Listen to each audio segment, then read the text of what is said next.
저한테는 조국 교수가 더 익숙한데요. 제가 대학원에 진학한 것이 이제 85년인데, 대학원 지나가기 전에는 조국이라는 인물은 뭐 그냥 학생사회에서 유명했으니까, 여러 가지 학생 활동을 했으니까, 그냥 이야기만 듣고 있던 그런 상황이었고, 대학원에 들어가서 스터디를 같이 했죠. 학회 비슷하게. 연구회에서 같이 공부를 했습니다. 일단 탄원서 초안을 작성한 분들은 따로 있고요. 그분들이 작성한 초안을 제가 전달받고 참여를 하겠느냐라고 하는 요청을 받았고, 탄원서 내용을 보고서 참여해야 되겠다라고 판단을 해서 참여를 한 겁니다. 탄원서 내용은 어떤 내용이 담겨 있습니까? 탄원서 내용은 크게 두 가지죠. 조국 대표가, 그리고 내란 이전부터지만, 내란 이전부터 내란 이후까지 대한민국이 민주화가 진행되고, 그것이 내란 이후에도 혼란 속에서 질서를 바로잡아가는 과정에 일정한 기여를 하지 않았느냐, 그 기여를 평가할 필요가 있다라는 점이 하나 있고요. 가장 중요한 것은 조국과 그 일가에 대한 검찰의 수사, 기소, 공소유지, 그리고 법원의 판결, 이것이 지나치다. 법학자의 입장에서 볼 때 이건 지나치다. 그러니까 이 지나친 상황은 정의롭지 못하다. 바로 잡아야 된다. 라고 판단한 사람들이 그 탄원서에 참여를 했습니다. 그러니까 많은 분들이 알고 계시다시피 검찰의 수사가 지나치게 과하지 않았습니까? 일단 관계되는 사람들, 예컨대 조민 씨가 봉사활동을 했느냐 라는 것에 대해서 문제점을 찾기 위해서 같이 봉사활동을 했던 학생들, 그리고 심지어 그 부모까지 소수사를 하고, 그 수사 방식에 대해서도 지금 많은 지적이 나오고 있죠. 그런 수사를 했던 예가 과연 있었는가? 한 가족에 대해서. 그리고 재판 진행 과정에서도 판결문에 대해서 말이 많습니다.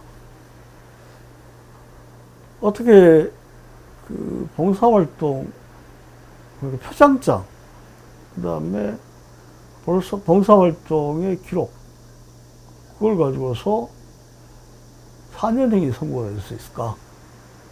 그 부분들을 저는 짚어야 되지 않을까? 그 과정이 어떻게 이루어졌을까? 아무리 봐도 통상적인 국민들의 법 감정에 부합되지 않는 거 아니겠습니까? 그 가장 큰 것은 저는 이게 조국 대표가 지금 감옥 안에 있는 것이 정의에 부합하지 않는다. 정의에 부합하지 않는다. 라고 생각하기 때문입니다. 그 정의를 바로잡는 방법이 무엇일까에 대해서는 많은 논란이 있죠.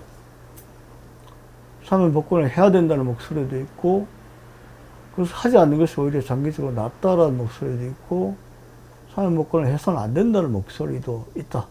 1차적으로는 이제 대통령이 판단을 할 부분이고요.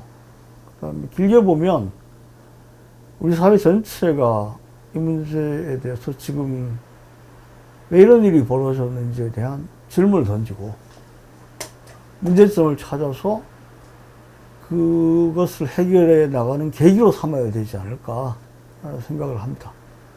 사면복권을 주장하는 사람들은 기존의 사고 시스템이 정의에 부합하지 않은 결과를 만들어냈다라는 점을 지금 매우 심각하게 생각하고, 거기에 대한 문제 제기를 하면서 그 부정의를 바로잡기 위한 하나의 방법으로 조국 사면복권을 탄원하고 있는 것이고요. 반대편에 있는 입장이 있을 수가 있겠죠. 검찰이라고 하는 국가기관이 수사를 했고, 재판이라고 하는 절차를 거치지 않았느냐. 그렇다면 그 결과는 지켜야 되는 거 아니냐. 라고 하는 원칙적인 주장이 있을 수 있다고 봐요. 이건 구조의 문제거든요. 그리고 내란과 관련해서도 마찬가지고 조국 대표에 대한 사건에 대해서도 마찬가지입니다만 그 구조적인 문제점의 아주 중요한 부분에 검찰과 법원이 있다. 라는 사실이 확인이 됐습니다. 검찰의 문제점은 명확하게 확인이 됐고요. 법원에도 심각한 문제점이 있는 것 같다. 라는 생각을 많은 국민들이 가지게 됐죠. 매우 심각한 문제의식을 가지고서 지금 이 사태를 바라봐야 되지 않는가. 조국 대표의 사면 복권이라는 것은 그와 같은 큰 흐름 속에 자리 잡고 있다. 라는 생각을 저는 합니다. 그 자기가 알아서 하겠죠.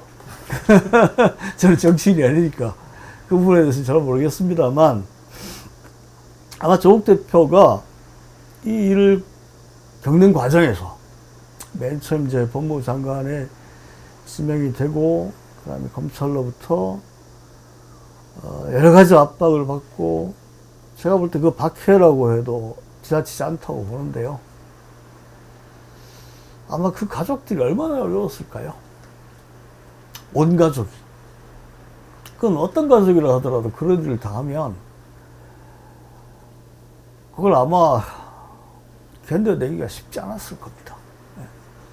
그 과정이 조국 대표에게는 큰 자산이 되었을 거라고 봐요. 따라서 조국이라는 인물이 앞으로 어떻게 대한민국에서 쓰여질지 모르겠습니다. 쓰임새가 어떻게 될지 모르겠지만 그것을 소중한 자산으로 삼아서 앞으로 자기가 해야 될 역할을 찾고 그것을 잘 수행하기를 바랄 뿐입니다. 알겠습니다.